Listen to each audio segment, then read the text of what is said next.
বন্ধুরা, সয়াবিন তো অনেক রকম আপনারা খেয়েছেন। তো আমি এমনভাবে রান্না করবো, একদম নতুন রেসিপি। দেখুন রান্নাটা, তাহলে বুঝতে পারবেন।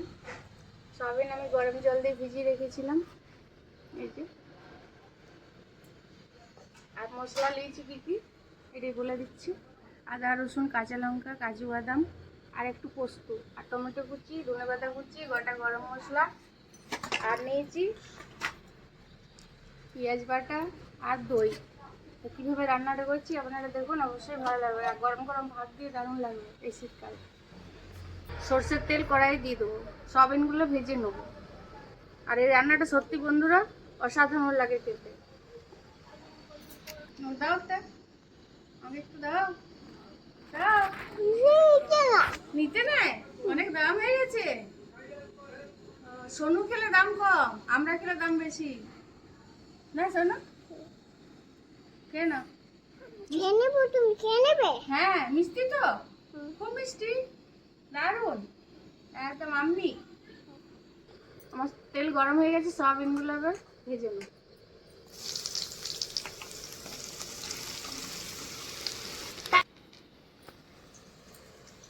এর মধ্যে একটু কাশ্মীরি লঙ্কার গুঁড়ো দিচ্ছি আর হলুদ আর দেবো নুন।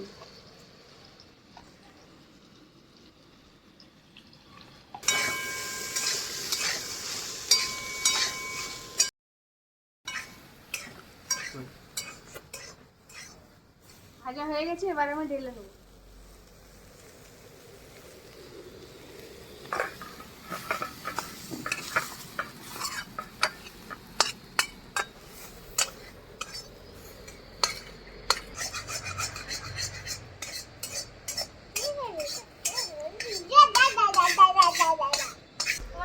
কড়াই সরষের তেল দিয়ে দেবো। মামাকে কি বলেছি?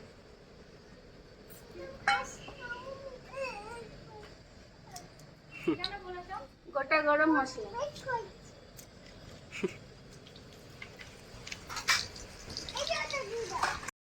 এবার দেবো পেঁয়াজ বাটা,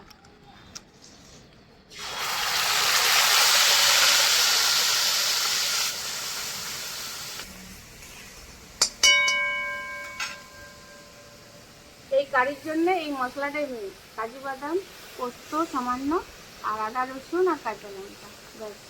এবার দিয়ে দেবো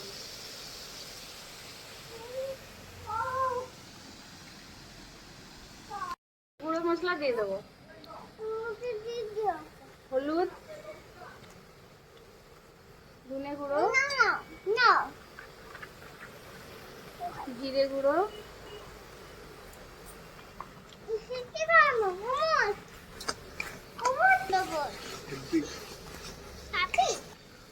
এবার দেবো কুচনো টমেটো।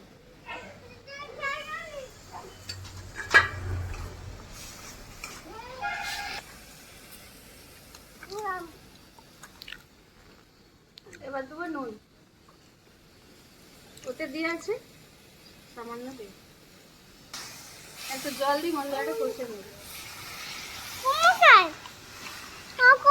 দারুন।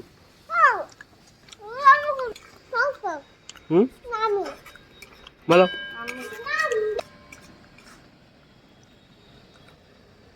আর দেবো কাশ্মীরি লঙ্কার গুঁড়ো।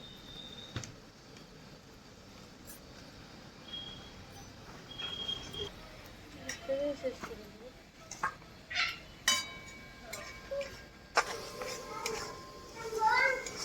মশলাটা আবার কষানো হয়ে গেছে, এবার আমি দইটা দিয়ে দেবো।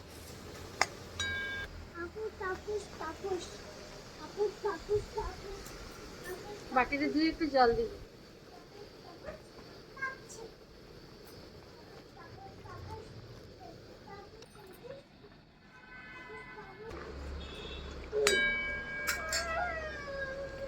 আমার ফুটে গেছে ঝোল, এবার আমি সয়াবিনটা দিয়ে দেবো।